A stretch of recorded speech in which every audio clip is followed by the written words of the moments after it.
So good day to all of you. Let me first introduce myself to you. Hello again, my name is Caesser Otiz, and for the meantime, you can call me Sir Caesser. So for today's lesson, I will be discussing the 5 principles of speech delivery. So there are 5 principles in delivering a speech. The first principle is the articulation, the second is the modulation, the third is the stage presence, the fourth is the facial expression, gestures, and movement. Then lastly, the fifth principle is the audience rapport. So let us continue. So for the first principle, the articulation. So what is articulation? So this refers to the speaker's skill in pronouncing the words of a speech, since clear diction effectively transmits the message. This also means the act of vocal expression, utterance, or enunciation. So why is articulation so important in delivering a speech? So articulation is important in speech because it is the pronunciation of the words and sentences. Clear diction can easily be understood and interpreted by the audience, while unclear word pronunciation can simply make the audience unable to understand what the speaker is saying. So let us continue to the second principle, modulation. So what is modulation? This refers to the speaker's ability to adjust or manipulate the resonance and timbre of one's voice tones. This also means the fine-tuning of the pitch or tone of the voice that helps the audience clearly hear and understand the lecture, presentation, and speech delivered by a speaker. So the another meaning of modulation is the capacity to manipulate and adjust the timbre of the vocal tone. So why is this important in speech? Because it is one of the most powerful tools in delivering a speech. Because it reflects the confidence that makes the speaker convince his audience. So modulation also gives an emphasis and actually helps to set the mood of the speech, if whether the speaker is serious, happy, calm, and etc. by just adjusting the timbre of their voice. So example, so this is commonly used by politicians and notable speakers as one of their arsenal while doing a speech, because it is powerful and help them to convince the people that listens to them. So to differentiate these two principles, mainly the articulation and modulation, the articulation is the clear pronunciation of the words and sentences, while modulation, on the other hand, is the capacity to adjust the voice tone. So, let us continue. The third stage, stage presence. So, what is stage presence?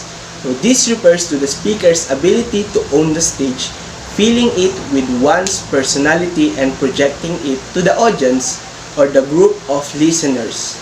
So, this also means the sum total of the all qualities that keeps the audience engaged while delivering a speech. So stage presence is important in speech because it makes the performance enjoyable and not boring to watch. And this also is a helpful factor during a speech, since having a good stage presence allows small mistakes, since the speaker is so engaging to watch, the audience won't even pick the speaker's minor and major mistakes during the presentation. So let us continue to the fourth principles. So facial expression, gesture, and movement. So what is facial expression? So, facial expression are meaningful, visible symbol of speech. This reflects the speaker's thinking and emotional attitudes. Then gesture, the purposive movement of some parts of the body, but not the entire body itself. This includes the movement of the heads, shoulder, arms, and occasionally the feet. So, movements or the bodily action. This supplements to good speech, with its being transformed into actual replacement for audible tone. It includes A. Adjusting to the speaking, B. Securing and maintaining the interest, C. Clarifying meaning, then D. Attaining emphasis and speech.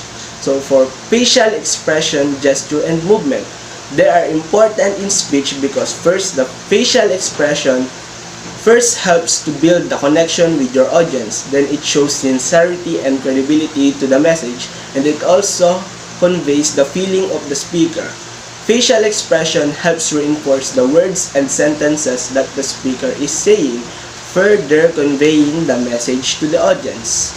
So, why is gesture so important in delivering a speech? So, it helps the speaker by giving emphasis and also expressing emotion through action as well. And gesture also helps the speaker to engage into his audience. Like for example, is just pointing at them. Physical action such as gesture can be a great tool in adding clarity to the speech. Then also, gestures alongside with movement enable the speaker to transmit their message non-verbally, and we all know that action speaks louder than words. So it is not a surprise for a speaker to add gesture in his or her speech. So for the movement, so why is movement so important?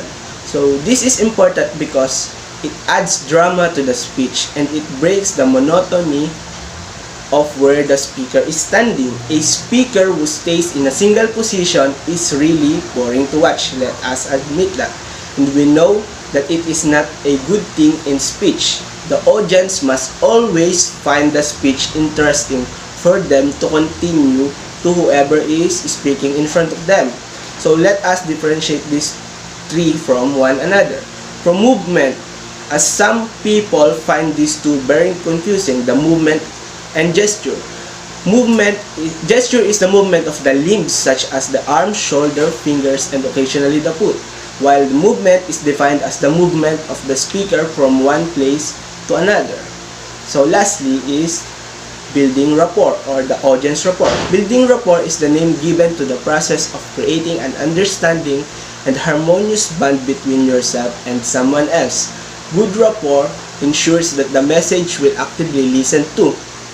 Audience rapport is the connection and trust that the speaker creates with his or her audience. So why is audience rapport important in speech? Because first, it creates the trust between the speaker and the audience.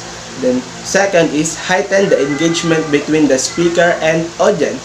Then next is show people why you have to say is important and relevant to them. Next is establish a common ground.